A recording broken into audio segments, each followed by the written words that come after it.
The night began with laughter, music, and the faint smell of expensive wine. My husband, Daniel, and I were hosting a small dinner party for friends and a few of my co-workers. The mood was light, the food was good, and the conversation had that electric rhythm of half-jokes and half-truths that always float around a dinner table. I was tipsy enough to feel bold, maybe too bold. When someone asked how long we'd been married, I grinned, rolled my eyes, and said, 7 years. So, I guess it's time for an upgrade. Maybe a newer model husband. The table burst into laughter. Everyone except Daniel. I didn't notice his silence right away.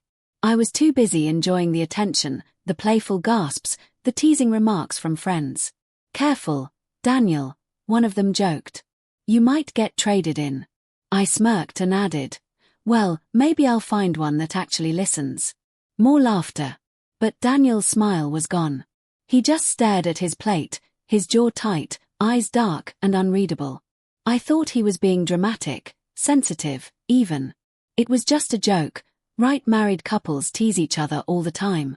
I brushed it off, thinking he'd forget about it by morning. I couldn't have been more wrong. Dinner went on and the mood started to shift. The laughter felt thinner, forced. Every time I cracked another joke, Daniel just looked at me with that same unsettling calm. Finally, as dessert was served, one of my co-workers, trying to lighten the air, said, so, Daniel, you going to let her trade you in like that? The table chuckled nervously. He set down his fork slowly, looked up, and smiled, but it wasn't warm. No, he said quietly. I don't think she'll have to. The room stilled. I felt the first flicker of unease. What's that supposed to mean? I asked, trying to sound playful. He leaned back in his chair, his voice calm but cold. I mean, if she wants a new husband, she won't need to look far. She's already been spending plenty of time with Mark from accounting. The laughter died instantly. My heart stopped. I stared at him, eyes wide, pulse thudding in my ears. Daniel, I began, but he wasn't done. Yeah, he continued evenly. I've seen the texts, the late-night messages, the meetings that don't show up on your calendar, so maybe the joke's on me for thinking I still had a wife. The room went completely silent. My co-workers exchanged uneasy glances, and someone awkwardly set down their wine glass. I could feel heat flooding my face, panic clawing at my chest. Daniel, please, I whispered. But he only looked at me, that terrifying mix of heartbreak and fury hidden behind composure. You wanted to make a joke, he said, voice steady. I just figured I'd finish it for you. His words sliced through the air like ice. No one moved. The only sound was the ticking of the clock on the wall. I tried to speak to explain, but my voice cracked. It wasn't like that. He cut me off with a faint, bitter smile. You're right, he said softly. It's never like that until it is. My hands trembled. My co-workers looked anywhere but at me. I wanted to disappear, to rewind time, to erase the smug grin I'd worn just 15 minutes earlier. The humiliation wasn't just public. It was surgical.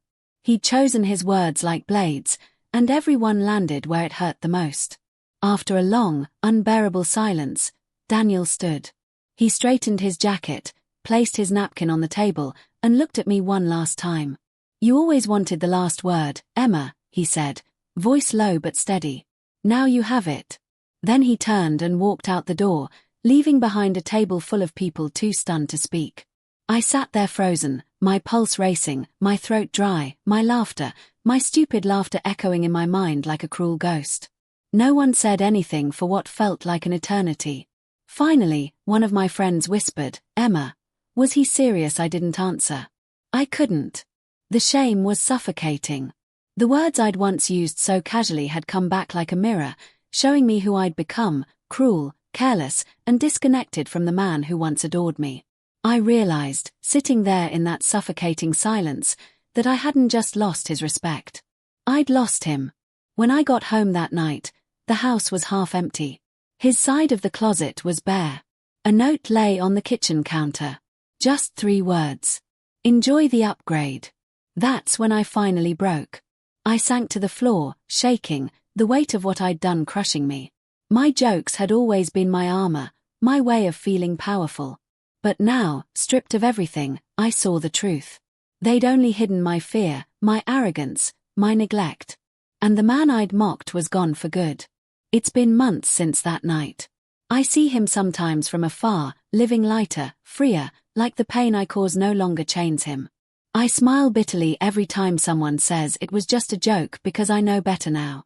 Some jokes are really confessions, and once spoken, they can't be taken back. The night I tried to be funny, I didn't just lose a laugh. I lost the one person who truly loved me. And the silence he left behind was louder than any punchline I could ever